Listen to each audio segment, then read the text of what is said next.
মুহররম মাস হিজরি বর্ষের প্রথম মাস। এ মাসের সবচেয়ে বড় তাৎপর্যের বিষয় হলো এটা সম্মানিত 4 মাসের একটা। সম্মানিত মাস কয়টা ভাই?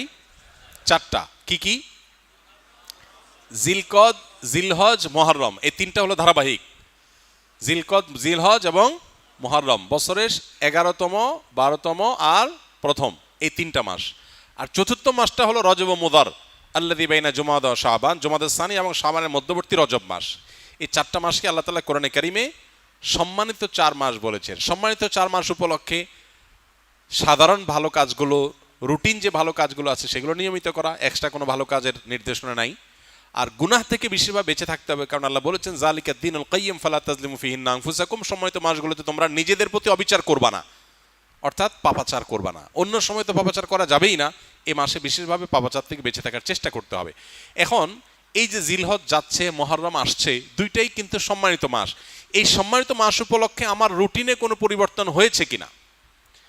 রুটিনে পরিবর্তন দূরে থাকুক, আপনি একবারও মনে করেছেন কিনা একটা সম্মানিত মাস আমি অতিক্রম করছি? এটা আপনার মাথায় একবারও আসছে কিনা? যদি না আসে তাহলে আপনি আল্লাহর দেয়া সম্মানিত মাসের সম্মান দিলেন না। এজন্য আমাদের অন্তত এই ধারণাটা মাঝে মধ্যে জেগে উঠতে হবে মনের মধ্যে যে আমরা সম্মানিত মাস ক্রস করছি, অতিক্রম করছি। তাহলে মুহররম মাস সম্মানিত মাসের ভিতরে সবচেয়ে সম্মানিত মাস। নবী করিম সাল্লাল্লাহু আলাইহি ওয়াসাল্লাম এই মাসের একটা বিশেষ করণীয় স্থির করেছেন, সেটা হলো বেশি বেশি নফল রোজা রাখা। মুহররম মাসে বেশি বেশি রোজা রাখা।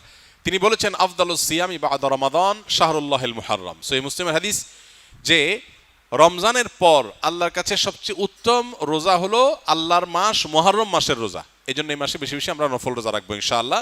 এই মাসের তাৎপর্যের আরেকটা কারণ হলো এই মাসে আশুরা আছে, অর্থাৎ মুহররমের 10 তারিখটা বিশেষ তাৎপর্য পূর্ণ একটা দিন, যেদিনে আল্লাহ তাআলা মূসা আলাইহিস সালামকে মুক্তি দিয়েছেন ফেরাউনের বাহিনীর বিপরীতে, এবং নবী সাল্লাল্লাহু আলাইহি সাল্লাম সেই ঘটনায় আল্লাহর কৃতজ্ঞতা আদায় করে মূসা আলাইহিস সালামের সপক্ষে তিনি আল্লাহর কাছে সিয়াম পালন করেছিলেন, এবং আশুরার দিনে রোজা রাখার ফলে 1 বছর পূর্বের গুনাহ মাফ হয়ে যায়। এবং আশুরার সাথে আরও একদিনে রোজা রাখে 9 অথবা 11 মুহররম, 10 তারিখে তো বটেই, তার সাথে 9 তারিখ অথবা 11 তারিখ প্লাস করে 2টা রোজা রাখা হলো সুন্নাহ। এটা হলো মুহররম মাসের করণীয়, সারা মাসে বেশি রোজা রাখা, আশুরার রোজা রাখা বিশেষভাবে, আর সম্মানিত মাস হিসাবে এ মাসের সম্মান দিয়ে চলা, এ হলো মুহররম মাসের করণীয়। এর বাইরে মুহররম মাসকে ঘিরে আমাদের দেশে তাজিয়া মিছিল, শোক মিছিল সহ নানাবিধ কার্যক্রম আমাদের চোখে পড়ে। এগুলোর সাথে কোরআন বা সুন্নাহর কোনো সম্পর্ক নেই, এগুলো মন গড়া এবং বেদাত। যেই দিনে আশুরার দিনে রোজা রাখার কথা বলা হয়েছে সেই দিনে লাল ডেক বসায় যদি খিচুড়ি খায় তাহলে সুন্নাহর খেলাফ কাজ হবে আরও, সে কাজটি আমাদের দেশে হচ্ছে। সুন্নাহর প্রচলন নাই, বেদাতের প্রচলন আছে। আল্লাহ আমাদেরকে বুঝার তৌফিক দান করুন। হিজরি সন, নবী করিম সাল্লাল্লাহু আলাইহি সাল্লামের হিজরতকে কেন্দ্র করে যে সনের গণনা আরম্ভ হয়েছে সেই সনটাকে বলা হয় হিজরি সন। আর গোটা পৃথিবীর মানুষের কাছে অতি পরিচিত আরেকটা সন হলো ঈসাই সন বা খ্রিস্টীয় সন, যেটাকে আমরা ইংরেজি সন বলে জানি। আসলে ইংরেজি সন না, এই সনটার নাম আসলে কি? ঈসাই সন বা খ্রিস্টীয় সন। খ্রিস্টানদের অথবা খ্রিস্টান ধর্ম সংশ্লিষ্ট সন হলো ঈসাই সন, যেটাকে আমরা ইংরেজি সন বলি। এটা কোনো ইংরেজি সন না। এই সনের গণনা আরম্ভ হয়েছে ঈসা আলাইহিস সালামকে কেন্দ্র করে, সেজন্য এটাকে ঈসাই সন বলা হয়। এই সন গণনার সূচনা হয়েছে খ্রিস্টান ধর্ম বিশ্বাসের আলোকে, সেজন্য এটাকে খ্রিস্টীয় সন বা খ্রিস্টাব্দ বলা যায়। কিন্তু এর সাথে ইংরেজির কোনো সম্পর্ক নেই, ফলে এটাকে ইংরেজি সন বলা মোটা দাগে ভুল, যেটা আমরা করি। একটা ধর্মীয় সনকে আমরা সেকুলার সনে পরিণত করেছি। খ্রিস্টীয় সন, ঈসাই সন, এটা কোনো সেকুলার সন না, এটা একটা কোন সন? ধর্মীয় একটা সন। যেই সনের সাথে সম্পর্ক কিসের? ঈসা আলাইহিস সালামের। খ্রিস্টান মানুষ ধর্মের মানুষদের মতে, তাদের বিশ্বাস মতে ঈসা আলাইহিস সালামের জন্মের সনটাকে প্রথম ধরে এরপরে 2-3 গুনতে গুনতে আজ 2026 এসে পৌঁছেছে। তো এই সন গণনাটা মূলত খ্রিস্টান ধর্ম বিশ্বাসকে কেন্দ্র করে বা খ্রিস্টানদের ধর্মীয় ইস্যুকে কেন্দ্র করে, সেজন্য এটা খ্রিস্টীয় সন, খ্রিস্টান ধর্মের মানুষের বিশ্বাস কেন্দ্রিক সন। এটাকে জেনারেলাইজ করে আমাদের সবার কাছে এটাকে সহজে গলদকরণ করা হয়েছে কি বলে? ইংরেজি সন বলে। মানে এই সমাজে যখন মানুষ নিজেকে অনেক সভ্য, শিক্ষিত, স্মার্ট, অনেক বেশি সচেতন মনে করে, সেই সমাজে এরকম মোটা দাগে একটা ভুল আমরা বয়ে বেড়াচ্ছি, যেটা খুবই হাস্যকর। আর যে সনটার ব্যাপারে প্রশ্ন এসছে সেটা হলো হিজরি সন। হিজরি সন হলো মূলত নবী করিম সাল্লাল্লাহু আলাইহি সাল্লামের হিজরতকে ঘিরে যেই সন এর গণনা শুরু হয়েছে সেটা হলো হিজরি সন। হিজরি সনকেও আমরা অনেকে না জেনে না বুঝে আরবি সন বলি। আমরা অনেকে এটাকে কি বলি? আরবি সন বলি। হিজরি সনের সাথে আরবি কোনো সম্পর্ক নেই, বরং আরবদের নিজস্ব একটা সন আছে, সেগুলোর মাসের আলাদা নাম আছে। হিজরতের যে সনটা, হিজরতকে ঘিরে যে সনটার গণনা শুরু হয়েছে, এটা হয়েছে মূলত খলিফাতুল মুসলিমিন ওমর ইবনুল খাত্তাব রাদিয়াল্লাহু তাআলা আনহুর শাসন আমলে। এটার সূচনার ঘটনা হলো ওমর রাদিয়াল্লাহু তাআলা আনহুর শাসন আমলে বিভিন্ন রাষ্ট্রীয় চিঠি বিভিন্ন এলাকার গভর্নররা তার কাছে যখন পাঠাতেন, কোনোটাতে দেখা থাকতো শাবান।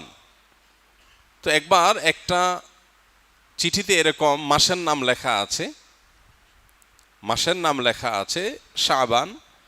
তো ওমর রাদিয়াল্লাহু তাআলা তখন বললেন যে এই চিঠি কি এই যে চলমান শাবান এটার, নাকি যে শাবান গত হয়েছে সেটার? আমরা কিভাবে বুঝবো? কারণ সে যুগে এক এলাকা থেকে আরেক এলাকা চিঠি যেতে দিনকে দিন মাসকে মাসও লেগে যেত, বিভিন্ন অসুবিধা হইতে পারত। আর অফিসিয়ালি এই চিঠিটা নথিভুক্ত হবে বা সংরক্ষিত থাকবে এটা কোন শাবান সেটা লেখা নেই, তাহলে সময়টা ঠিক বোঝা কঠিন। তখন ওমর রাদিয়াল্লাহু তাআলা আনহু সাহাবায়ে কেরামের সাথে পরামর্শ করলেন যে একটা সনের প্রবর্তন যদি আমরা না করি, তাহলে সেক্ষেত্রে শুধু মাসের নাম দিয়ে যে কোনো চিঠি পত্র বা এই জাতীয় কাগজ ইত্যাদি এগুলোকে সঠিক সময়কে সংরক্ষণ করা কঠিন। তখন সবাই সিদ্ধান্ত দিলেন যে হ্যাঁ, একটা সন গণনা শুরু হওয়া উচিত, আমাদের মুসলমানদের জন্য একটা সন গণনা শুরু হওয়া উচিত। খেলাফতে রাশেদার, খোলাফায়ে রাশেদার শাসন কার্য পরিচালনা সুষ্ঠুভাবে করবার প্রয়োজনে, সময়ের সঠিক গণনার প্রয়োজনে একটা সন গণনা শুরু হওয়া দরকার। এই সিদ্ধান্তে যখন সবাই উপনীত হলো, তখন প্রশ্ন আসলো যে কোন ঘটনাকে কেন্দ্র করে সন গণনা শুরু হবে। খ্রিস্টানরা যেরকম ঈসা আলাইহিস সালামের জন্মের বছরকে এক ধরে, এরপরে 2, 3, 4, 5 গুনতে গুনতে আজ এ পর্যন্ত এসেছে। আমরা মুসলমানরা আমরা যখন সন গণনা শুরু করব, আমরা কোথা থেকে শুরু করব? অনেকে অনেক মতামত দিলেন, এক একজন এক এক মতামত দিলেন। কেউ অনারবীয় বিভিন্ন কৃষ্টি, কালচার, সভ্যতা সেগুলোকে সামনে রেখে সন গণনার কথা বললেন। কেউ নবী করিম সাল্লাল্লাহু আলাইহি সাল্লামের নবুয়ত লাভের বছরকে এক ধরে তারপর থেকে সন গণনার কথা বললেন। এরকম আরও একাধিক মতামত দেয়া হলো। নবী করিম সাল্লাল্লাহু আলাইহি সাল্লামের জন্মের বছরকে এক ধরে তারপরে সন গণনা শুরু করা যেতে পারে, তার নবুয়ত লাভের বছরকে এক ধরে তারপরে 2, 3, 4 গুনতে গুনতে সন গণনা শুরু করা যেতে পারে।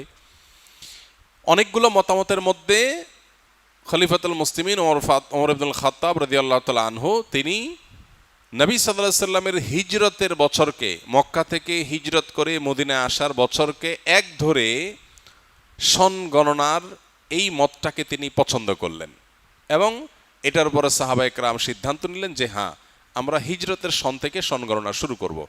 সেই থেকে শুরু হয়েছে হিজরি সন। বাংলা সন যেটা প্রচলিত আছে এটাও হিজরি সনের আরেকটা ভার্সন। এটার ইতিহাস আমরা নিশ্চয়ই অনেকে জেনে থাকবো যে সম্রাট আকবরের শাসন আমলে যখন খাজনা তোলা হতো, তখন চান্দ্রবর্ষের আলোকে খাজনা তুলতে গিয়ে কিছু জটিলতা তৈরি হলো। তখন শুধুমাত্র হিজরি সনটাকেই কনভার্ট করে সেটাকে সৌরবর্ষে রূপান্তর করে সন গণনা শুরু হলো। ফলে বাংলা সন এবং হিজরি সনের মধ্যে আমরা দেখি যে কাছাকাছি অবস্থান আছে। সামান্য যেটুকু পার্থক্য হয়েছে এটুকু সোলার এবং লোনার বর্ষের কারণে, চন্দ্র এবং সূর্যের বর্ষের কারণে। তো খোলাসা এবং নির্যাস কথা হলো যে হিজরি সনের গণনা এটি শুরু হয়েছে ওমর রাদিয়াল্লাহু তাআলার শাসন আমলে, আর শুরু হয়েছে নবীজির হিজরতের ঘটনাকে কেন্দ্র করে। এখানে একটা মজার প্রশ্ন আছে। সেই প্রশ্ন হলো, নবী করিম সাল্লাল্লাহু আলাইহি সাল্লামের জীবনে এত কিছু থাকতে হিজরত থেকে কেন হিজরি সনের গণনা শুরু হলো? হিজরত আপাত দৃষ্টিতে এটা কি কাঙ্ক্ষিত বিষয় না অনাকাঙ্ক্ষিত? অনাকাঙ্ক্ষিত। কেন অনাকাঙ্ক্ষিত? মানুষ নিজের মাতৃভূমিতে বসবাস করবে, এটাই তো স্বাভাবিক। নিজের মাতৃভূমি ছেড়ে আরেক দেশে চলে যেতে হচ্ছে, এটা কি স্বাভাবিক ঘটনা? সাহাবা একরাম নবী করিম সাল্লাল্লাহু আলাইহি সাল্লামের সাথে মক্কা থেকে হিজরত করে এসেছেন কোথায়? মদিনায়। তাদের মাতৃভূমিতে তাদেরকে থাকতে দেয়া হয়নি, তাদেরকে দেশান্তরিত হতে বাধ্য করা হয়েছে। তারা দেশান্তরিত হয়েছেন, হিজরত করেছেন।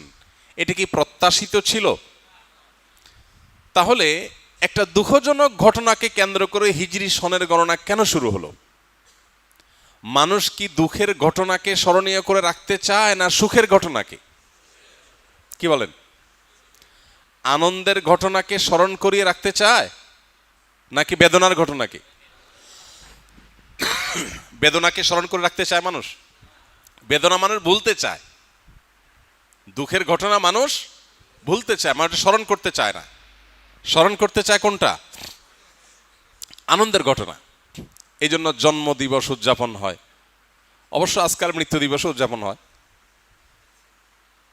বিবাহ বার্ষিকী উদযাপন হয়, যদিও আজকাল বিবাহ বিচ্ছেদ নিয়েও উদযাপন হয়। কিয়ামত নিকটবর্তী হয়ে গেছে, মানুষ অনেক উদ্ভট এবং হাস্যকর কাজও করবে। বাকি সাধারণ আমাদের সমাজ ব্যবস্থায়, আমাদের সাধারণ জীবনযাত্রা আমরা দেখি আনন্দের ঘটনাকে মানুষ বারবার স্মরণ করে মজা পায়, দুঃখের ঘটনা মানুষ ভুলতে চায়। সেখানে সাহাবীরা নবী সাল্লাল্লাহু আলাইহি সাল্লামের জীবনে নবুয়ত লাভের বছর, আনন্দের বছর, বদরের যুদ্ধের বিজয়, আনন্দের বছর, এরকম কোন একটা আনন্দের ঘটনাকে কেন্দ্র করে সন গণনা শুরু না করে একটি বেদনার ঘটনাকে কেন্দ্র করে সন গণনা শুরু করেছেন কেন? আমরা যদি দেখি ঈসাই সনের কথা, খ্রিস্টীয় সনের কথা, তাহলে সেটা দেখি যে ঈসা আলাইহিস সালামের জন্মর বছরকে এক ধরে তারা গণনা শুরু করেছে, একটা আনন্দের ঘটনা। কিন্তু মুহাম্মদ সাল্লাল্লাহু আলাইহি সাল্লামের ক্ষেত্রে এসে কেন সাহাবা একরাম একটা বেদনার ঘটনা দিয়ে শুরু করলেন?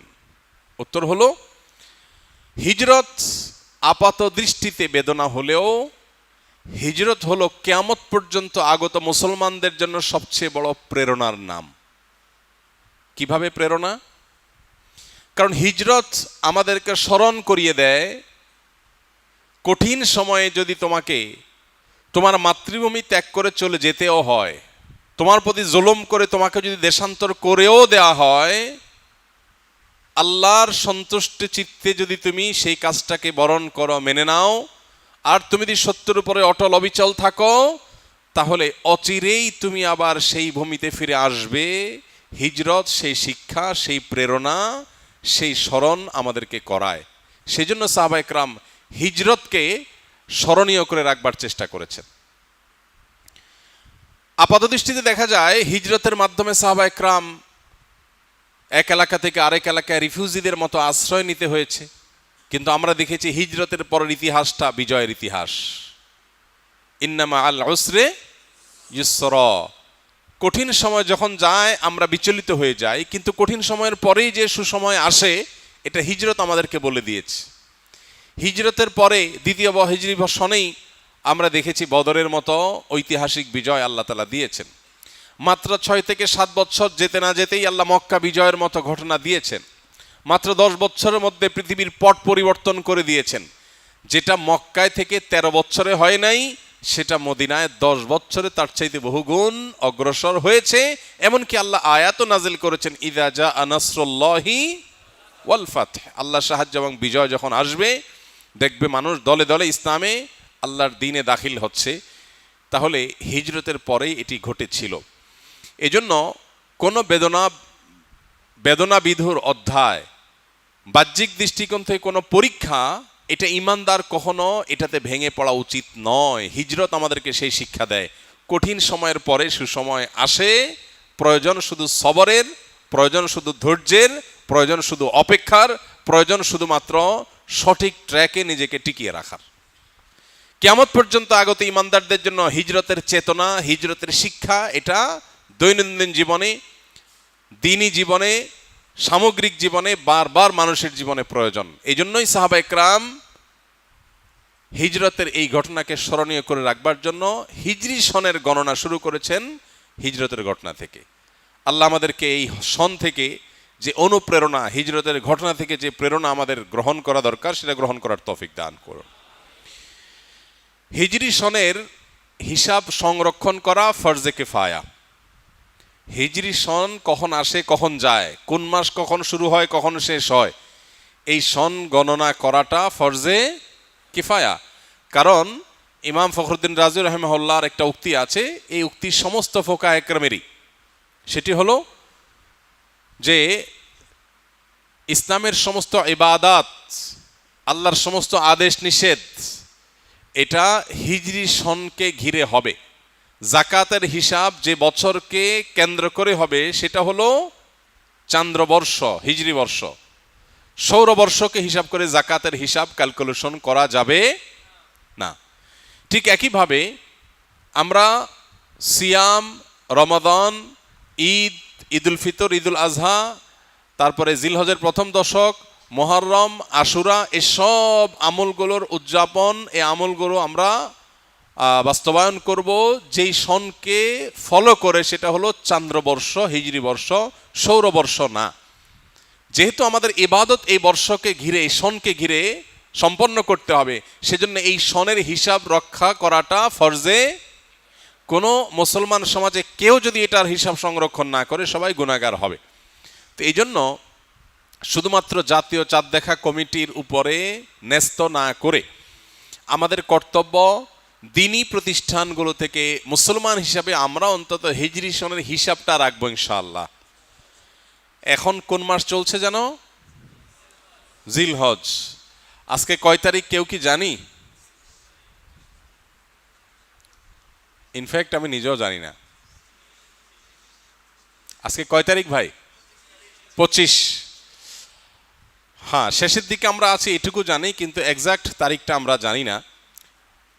এটা একটা ত্রুটি আমাদের এটা একটা ত্রুটি। আমরা চেষ্টা করব ইনশাআল্লাহ হিজরি সনের তারিখ কখন আসে কখন যায় ঠিক রাখবার। আমাদেরকে চাঁদের 13, 14, 15 এই 3 দিনে রোজা রাখার নির্দেশ করেছেন নবী করিম সাল্লাল্লাহু আলাইহি সাল্লাম, যে 3 দিনকে বলা হয় আইয়ামে বীজ। আইয়ামে বীজ চাঁদের, চান্দ্র মাসের 13, 14, 15। তাহলে এই 13, 14, 15 এই দিনগুলোতে রোজা রাখার জন্য হলেও তো এই মাসের হিসাব আমাদের রাখতে হবে কি হবে না? তাহলে আমরা চেষ্টা করব কিছু লোক হলেও এটা হিসাব সংরক্ষণ করার। আল্লাহ আমাদেরকে তৌফিক দান করুন।